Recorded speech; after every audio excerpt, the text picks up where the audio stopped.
Hi, I'm Alan. My normal co-host, Dennis Sharon, is taking some time off enjoying a sabbatical from work. His sabbatical is part of a program we've developed at our firm to give our leaders a chance to disconnect, refresh, and come back invigorated.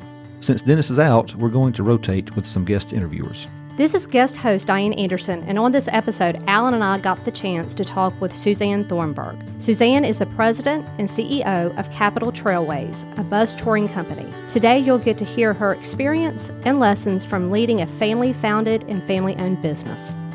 Welcome to Playing Above the Line. We're a podcast that takes a peek into the daily lives of community and business leaders.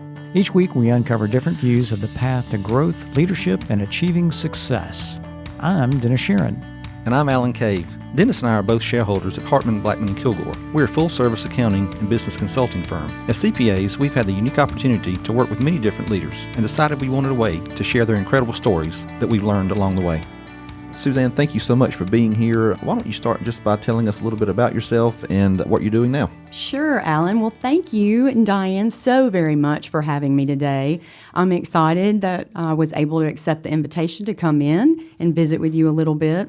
I have recently made a career change, and I'm very excited. After years in the banking industry, I have accepted a position with Capital and Colonial Trailways motor coach line, and just really enjoying that new experience. It's a fresh approach to what I've been doing in the past. And I'm on board and ready to drive the bus, if you know what I mean. I like that saying. So I think you kind of undersold this transition of yours, and you really have an incredible story about the why, and I'm all about the why, about why people do things. And so, Suzanne, we'd love to hear your why, about why you left a banking career behind that you loved to take on this obviously new industry. Sure. Well, Diane, it's a story that's going to take us back a few years, but I'm happy to share with you and try to keep it brief. So I attended Auburn University years ago and met... War Eagle. Go ahead, sorry. Yeah, War Eagle. And met my first husband, who is also the father of my 4 children. And his family was in the bus business at the time. We graduated and ended up marrying about a year and a half later. And he was asked to go into the bus business, although he had an agricultural economics degree, and I was in veterinary medicine at the time. Long story short, he ended up accepting that position just to give that a try because he had a lot of pride with it being a family business. And that decision took us from Auburn to Montgomery, then to Mobile, then to Nashville, where our first 2 children were born, and then back to Mobile, where my 2 youngest children were born. And he worked for his family for several years, worked his way up through the ranks into the management position, and ended up purchasing the companies several years later from his families. With that being said, life takes turns sometimes, and we ended up divorcing, and my children and I remained in Mobile, and Frank Montgomery moved to the Montgomery area where the corporate headquarters is for Capital and Colonial Trailways. Right. And he worked in that industry for several more years and really made a name for himself. There's a lot of pride for the industry leaders that he was involved. You know, he was up and coming with new ideas and innovative suggestions to move the business forward. And tragically, he was killed in a car accident in 2010. So, sad day for my children and our family. Sure. So we had someone within the company that we ended up promoting. I was asked to join the board of directors, so basically to represent my children's interest, because before he passed, he did have the forethought to have the ownership to move to transition to the kids. So at that point, they were 14, 12, 11, and 10. They grew up riding buses and loved being part of that industry, but none of them had a clue what would come, as far as the ownership piece was concerned and how they would move forward with any of that.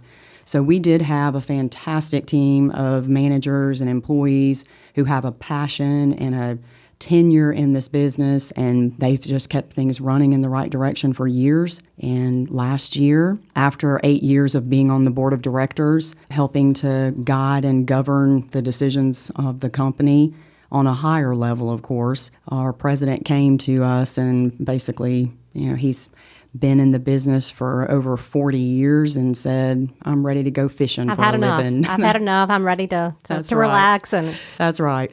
So, a lot of forethought, a lot of prayer. He called and said, hey, jokingly, I think you need to think about coming into this business. The kids are still not quite old enough to take over that responsibility.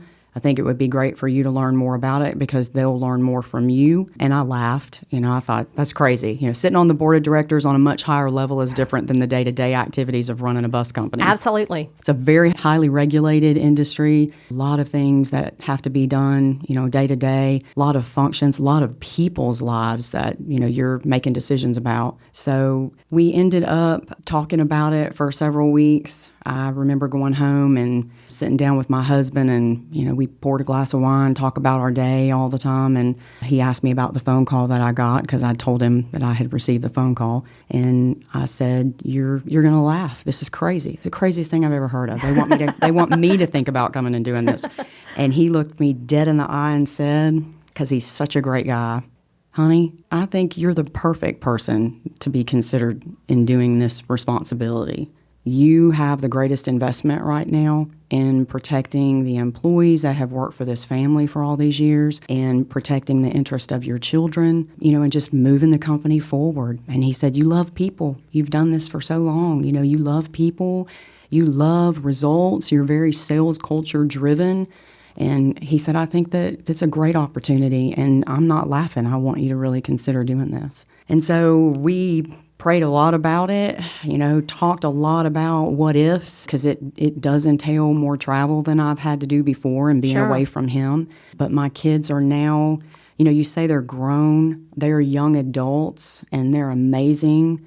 Absolutely my greatest accomplishment in life. And now they're all in college, or my oldest daughter is married. And so in thinking about at this stage of life, maybe it's time for me to make a change and do something to reinvest in my family. That's amazing. I don't really know what to say at this point other than, first of all, I think it says so much about your commitment to your family. Absolutely. To leave a career. And where were you before Capital? Before I worked for The First, which is a great community bank in the Southeast. Mm-hmm. But I was in banking, Alan, for almost 25 years between banking and finance and insurance and investments and, some of a pretty diverse career in the financial industry for several years. So managing financials and being able to work through business financials have always been a pretty good skill of mine. I'm certainly not the CPA of the bunch, but being a banker, you learn how to read financials and how to make suggestions to business owners. And I think that was really my responsibility more so than anything. Sitting on the board of directors was just being able to make those recommendations as we went along. Now, we haven't said this specifically, but you're the CEO of the company, correct? So it's not just you're coming in kind of helping out. She didn't come on as a manager to come in and just make sure things were going to keep going. So you're setting the vision, the course of the company going forward. A little bit different than banking, I would think. Absolutely. How has that been, that transition from the banking world to being the leader of, what's the size of Capital Trailways? Well, there's Capital Trailways has 3 locations across the state of Alabama and into Georgia. Colonial Trailways is its sister company, and it's here in the Mobile area. Okay, so nice size organization. What's that been like? It's been amazing, coming in with a fresh set of eyes just to see the day-to-day operations of what we do. It takes a lot of energy, a lot of patience, and a whole lot of prayer. But as I stated earlier, I have a fantastic team of people, from my drivers who are the customer facing. It can be a very stressful position to have. It's one thing to drive a truck and, certainly being in that industry and coming into the bus business, which we do have some recruits from the trucking industry. You're your own boss. You're driving your own truck. You're not listening to 56 passengers behind you, which can be everything from very loud and excited school children to, university teams and military. We do a lot of diversity in who we carry. So the drivers all the way to the managers of each of the locations. And, then I have a fantastic management team. Our main office is in Montgomery, and they oversee all of the compliance and safety and financials and making sure that we're operating within the correct regulatory standards for DOT and OSHA. There's just so many things that you have to be top of mind at. So it does take a team of professionals who are experienced and willing to learn. It certainly has helped, that I've done some outreach to some consultants just to come in and offer us an initial audit with me walking through the door, so I will know exactly where we're going, where Sure. we've been, and what we're doing right versus what we still need to work on. But I think everyone has made the comment. It's just that fresh approach, coming in with a new set of eyes and seeing things for the first time. I think we all get into that routine of walking through the door and you see the same things and it doesn't quite catch your eye like it does the first time you come in. With that being said, in addition to having a fresh set of eyes, one of the things that you had mentioned to me as well is transparency. Absolutely. And I think that that's interesting because the company, if I remember correctly, is 80 years old. We are about to celebrate, Diane, our 85th year Oh my gosh. for Colonial and Mobile, and our 90th year next year at Capitol. So we're excited. My that's children are fifth generation ownership, and this family, these people have just worked so hard for so long to continue to deliver an excellent service and a product to the public. Speak a little bit about whenever you first came on board and back to the transparency about meeting with the employees for the first time. And what was that initial meeting like, going around and meeting all the team that are now underneath you and being able to take care of the company? So the first decision I made, because as you mentioned, for me, transparency is key. I think if I've learned anything in my years of being in a career and a profession, is that as we climb the ladder, we work hard to get in those management positions. It's so very important to not forget the people that are customer facing. There are those days when we are making those high-level decisions and we're enforcing policies and changes, but we forget that buy-in is so much more important, and transparency to all of your employees when they have a full understanding of your strategy and your mission and the vision that you have for your company, then they're on board. And no pun intended, we're in the bus business, but I'm all about getting them and keeping them on board. So I did have meetings in each of our 4 markets. We currently operate in Mobile, Montgomery, Huntsville, and Columbus, Georgia. I traveled to every single market in each office. I requested meetings with everyone from the drivers to the management teams, introduced myself, told them who I was and what my vision was for where we were going. And then I wanted to remind all of them that they have a voice and I am here to listen. I think as a leader, one of the questions that was mentioned was, what is a leadership role to you? Where are you as far as being a leader? And for me, I think we've all worked for a diverse group of people or with a diverse group of people.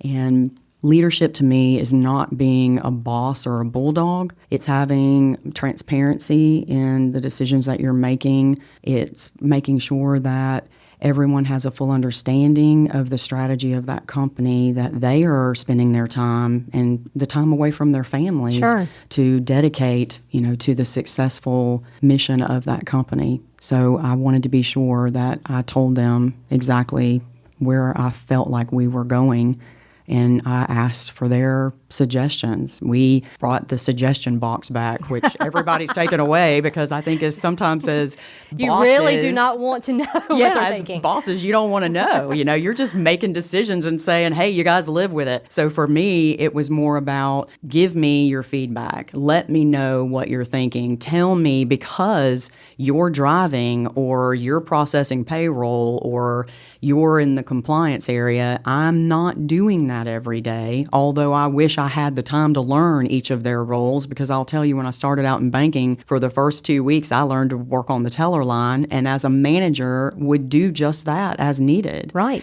And I think it's important. I don't have a CDL with a passenger endorsement, but some of my drivers have made the comment, Suzanne, are you going to go get it? And I may have to do it just to prove to them I'm all in. Absolutely. Well, I think one of the things that you said, which I totally agree with, by the way, is that it's important for your employees to know the vision and the strategy that you set out for the company, right? Because that's your job to set that. So along that line, what is your vision for Capital and Colonial Trailways, 5 years out, 10 years out? Where do you want your company to be at the end of your tenure as the CEO, president? Well, when I look for the future, I always try to set a goal 1 year, 3 years, and 5 years.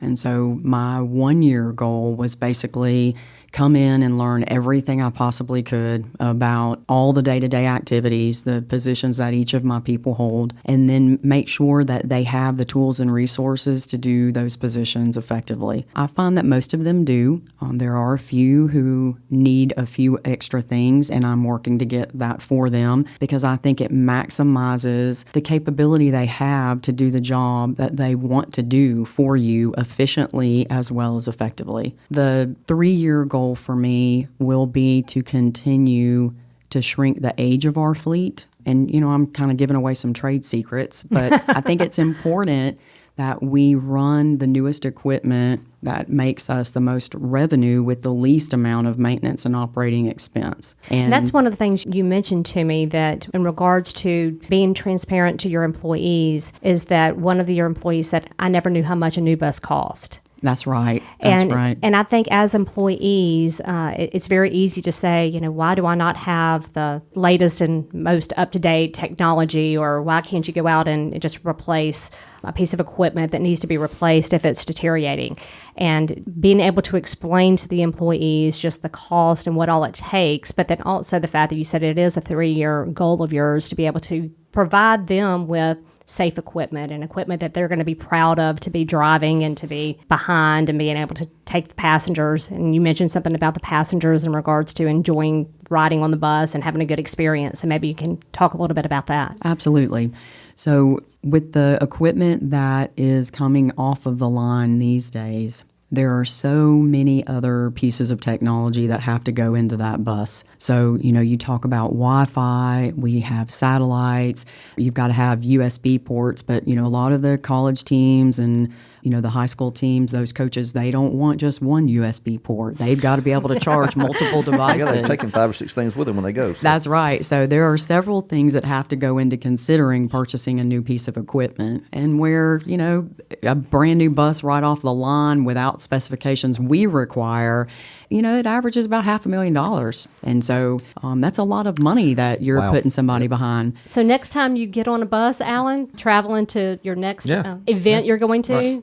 Thanks, Suzanne. I had no idea. I knew they were expensive, but I had no idea they were very expensive. And so once you put certain specifications, and, a lot of the passengers that ride our buses on the bigger organizations have their own set of specifications that you've got to qualify for. So we do our very best to run quality equipment. And my goal will continue for us to continue to do just that, and then shrinking that age of the fleet down.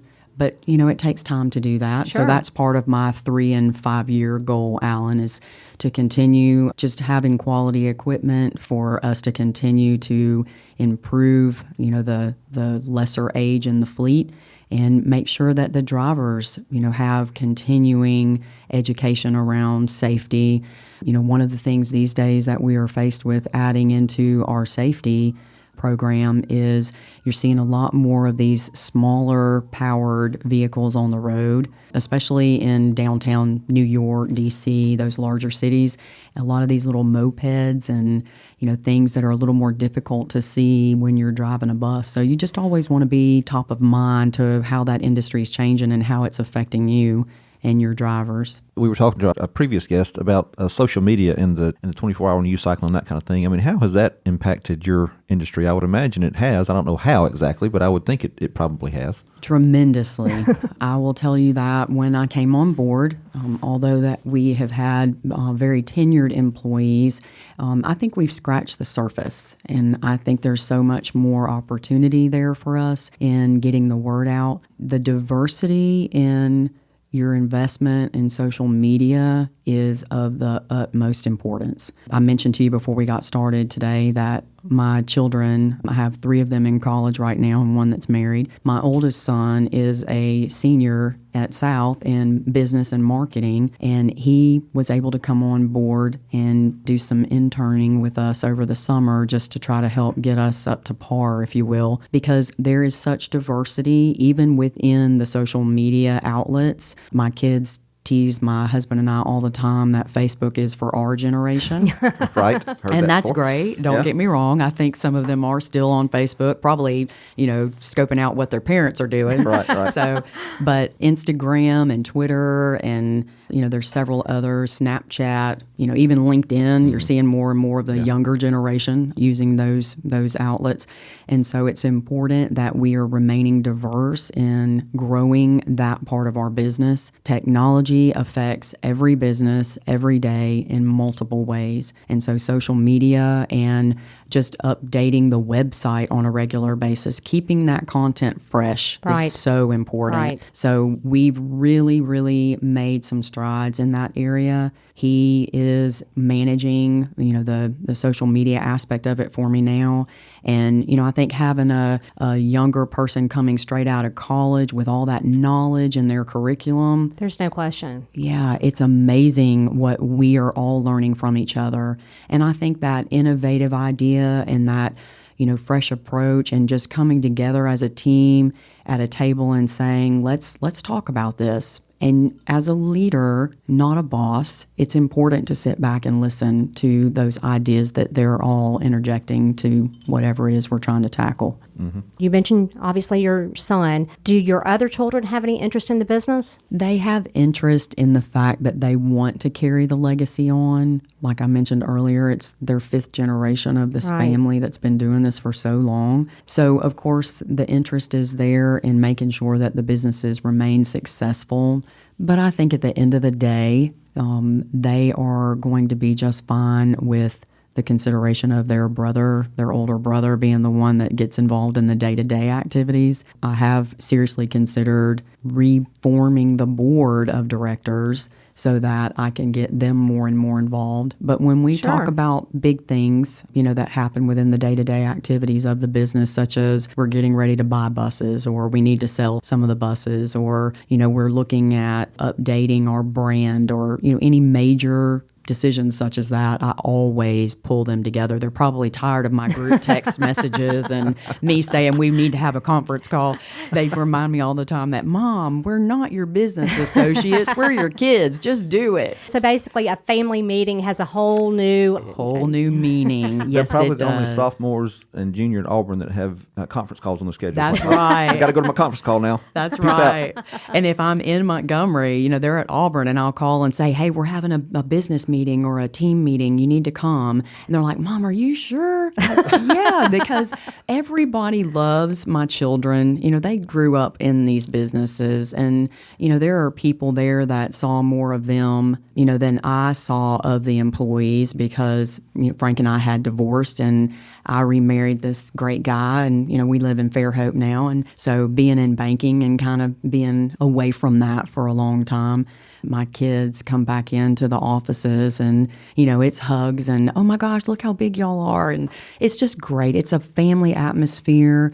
I've got some fantastic people who truly have dedicated their lives to this company. One of my senior employees keeps teasing us about retiring, but he'll be with the companies for 54 years. Wow. amazing. So Amazing. It's crazy, but it's crazy good. That was a great transition because you mentioned this fabulous man that you're married to. Yes. So would love to hear more about him and what are some of the fun and exciting things that y'all enjoy doing and whenever you're not working. Absolutely. So his name is Craig Thornburg, and he's a Bruton boy and became a chemical engineer, and he's another War Eagle alumni. Met him, I guess, about 8 years ago now, and he's just been a true blessing to myself and my 4 children. He has 3, so we've got our own blended family now of 7 kids. And so are you taking that in, Alan? 7 children. I can't imagine. I mean, life is bless your busy. heart. Yeah, Life is very busy for us, but it's all good. And so we have a great little place in Fairhope, and we really enjoy just, exploring the beach together and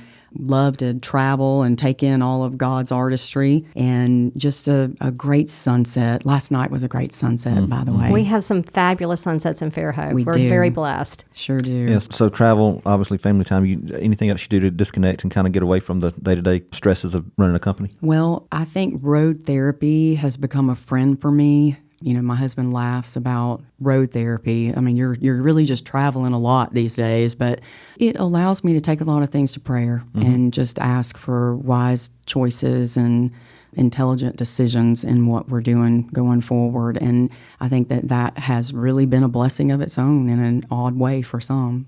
Yeah, travel can be stressful, but it could also be relaxing if you really use that time for better uses. And with that being said, do you ever listen to podcasts while you're on the road? Well, I do. My oldest daughter, is in ministry, and she participates in some podcasts for our church. We attend Three Circle over in Baldwin County. And so I'm also a member of a ladies group. And so I enjoy some podcasts and listening to some contemporary Christian radio to keep things uplifted and reflected on. Are you a reader? I am a reader. I'm finding, Alan, with this transition, I don't have quite as much time, but I think Bob Goff is one of my favorites. Okay. My last read of his was Love Does, and it's just a great book. He's very relatable, just a really good author all the way around. Okay, good. Well, that's the one that we have not heard before. So folks hear that, go out and pick up Bob Goff's, Goff, is that right? That's right. His book. Okay. Well, Suzanne, this has been great, and your story is very, very, it's amazing. Inspirational. Really. It is inspirational. Thank you.